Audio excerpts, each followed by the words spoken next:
نہیں آئی۔ اس کا آغاز گزشتہ برس مئی میں ہوا جب بھارتی جارحیت کو پاکستان کی جانب سے ایسا جواب ملا کہ پوری دنیا کو نوٹس لینا پڑا۔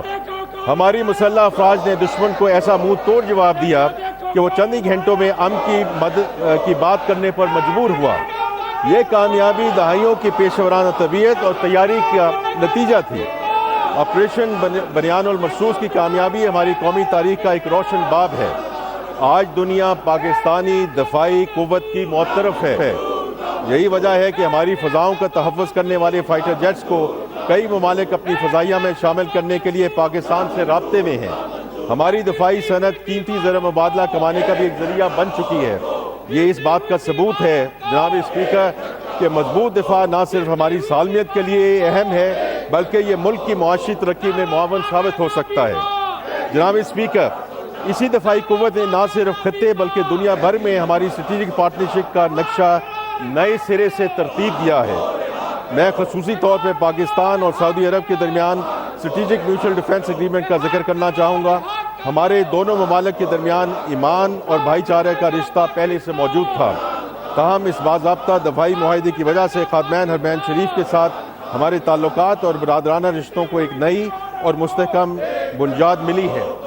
یہ ہمارے لیے ایک بہت بڑا اعزاز ہے، لیکن ساتھ ہی ہمارے لیے ایک بھاری اور مقدس ذمہ داری ہے جسے نبھانے کے لیے ہم پورے عزم اور یقین کے ساتھ سعودی عرب کے ساتھ کھڑے ہیں۔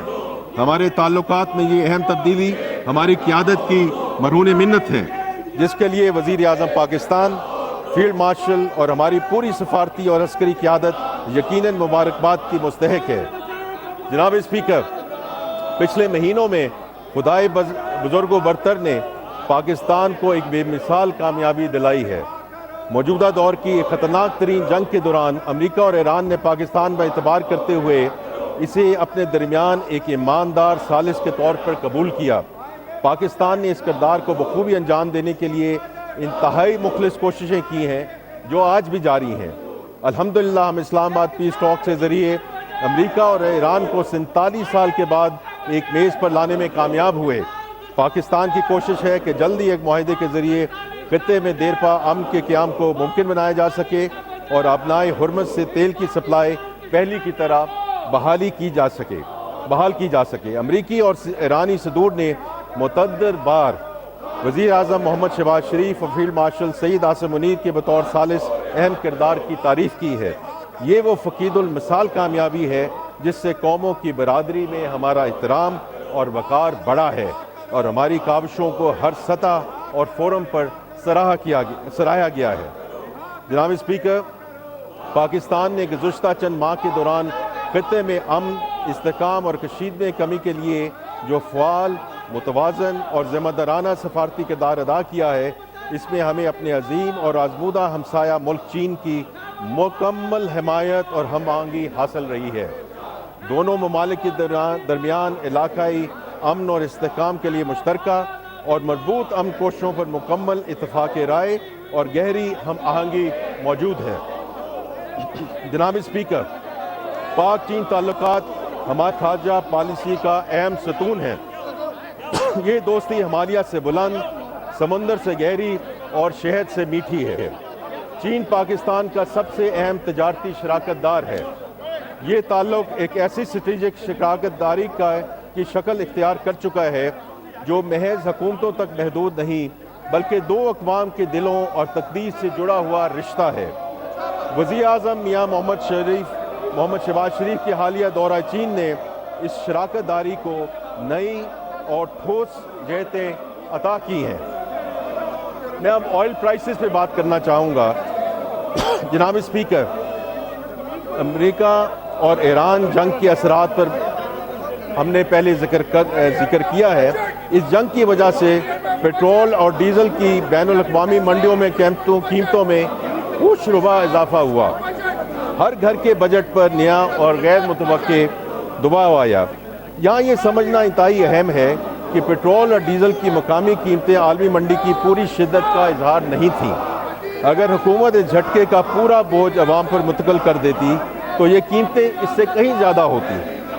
اسی لیے وزیر اعظم پاکستان کی ہدایت پر حکومت نے 128 ارب روپے کی عمومی سبسڈی کے ذریعے عوام کو براہ راست ریلیف دیا، پھر جلدی صوبائی حکومتوں کی تعاون سے، اور ہم ان کے بہت شکر گزار ہیں کہ انہوں نے ٹارگیٹڈ سبسڈیز کا نظام متعارف کروایا، جس کے ذریعے ضرورت مند افراد کو پیٹرولیم مصنوعات کی قیمتوں میں ریلیف دیا گیا اور ابھی بھی دیا جا رہا ہے۔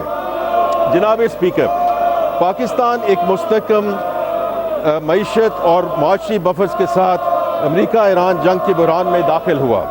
اس بحران میں جہاں خطے اور دنیا کے دیگر کئی ممالک میں ایندھن کی قلت، پیٹرول پمپس پر لمبی قطاریں اور ایکسچینج ریٹ میں گراوٹ دیکھی گئی، اور ہم سے بہتر وسائل کے حامل بعض ملکوں کو عالمی مالیاتی اداروں کے پاس بھی جانا پڑا، وہاں پاکستان میں حکومت کے بروقت اور مدبرانہ فیصلوں اور مضبوط معاشی بفرز کی وجہ سے ایندھن کو کوئی قلت اور ریشننگ نہ ہوئی، نہ پیٹرول پمپس پہ قطاریں لگیں، نہ کوئی امن و امان کا مسئلہ پیدا ہوا، اور نہ ہی ایکسچینج ریٹ متاثر ہوا، بلکہ اس بحران کے دوران فچ ریٹنگ ایجنسی نے پاکستان کی ریٹنگ کو مستحکم قرار دیا۔ جناب اسپیکر، ہمیں اس حوالے سے عوام کو پیش آنے والی مشکلات کا ادراک ہے۔ اس کے ساتھ ہی حکومت بین الاقوامی مارکیٹ میں تیل کی قیمتوں میں کمی کا فائدہ عوام کو منتقل کر رہی ہے۔ جناب اسپیکر، یہ موجودہ حکومت کا تیسرا بجٹ ہے، لہٰذا میں ضروری سمجھتا ہوں کہ تقریر کے آغاز میں پچھلے 2 سالوں کے سفر کا مختصر احاطہ کرتا چلوں۔ ہم نے یہ سفر ایک مشکل مقام سے شروع کیا۔ وزیر اعظم پاکستان کی قیادت میں موجودہ حکومت نے انتھک محنت سے حالات پر قابو پایا ہے اور کئی اہم اور دور رس نتائج کی حامل معاشی کامیابیاں حاصل کی ہیں۔ 2 درج ذیل ہیں۔ اللہ تعالیٰ کے فضل و کرم سے موجودہ مالی سال میں سیلاب سے ہونے والے نقصانات اور امریکہ ایران جنگ کے باوجود ہماری معاشی شرح نمو 3.7% تک پہنچ چکی ہے۔ ہماری بڑی صنعتوں کی پیداوار صلاحیت بڑھ رہی ہے۔ اس مالی سال میں لارج اسکیل مینوفیکچرنگ کی شرح نمو 6.1% تک رہی ہے، جبکہ خدمات کے شعبے میں 4.1% شرح نمو سامنے آئی ہے۔ ایل ایس ایم اور خدمات کی شعبوں کی شرح نمو پچھلے 4 سالوں کی بلند ترین سطح پر ہے۔ الحمدللہ ہماری معیشت کا حجم $452 ارب تک پہنچ چکا ہے، جو ہماری معیشت کا ایک نیا سنگ میل ہے۔ جی ڈی پی کے حجم میں اضافے کی وجہ سے ہماری فی کس آمدن پچھلے سال کے $1,751 سے بڑھ کر $1,901 ہو گئی ہے۔ پچھلے 2 سالوں میں پالیسی ریٹ میں تاریخی کمی واقع ہوئی اور یہ شرح 22% سے کم ہو کر 11.5% پر آ گئی ہے۔ ہمارے زر معدنیات کے ذخائر میں بھی نمایاں بہتری آئی ہے۔ یہ 3 سال قبل $4 ارب سے کم تھے، اور جو اب بڑھ کر $17 ارب سے زائد ہو چکے ہیں، جو کہ تقریباً 3 مہینوں کی درآمد کے لیے کافی ہیں۔ ترسیلات سے ضربی نئی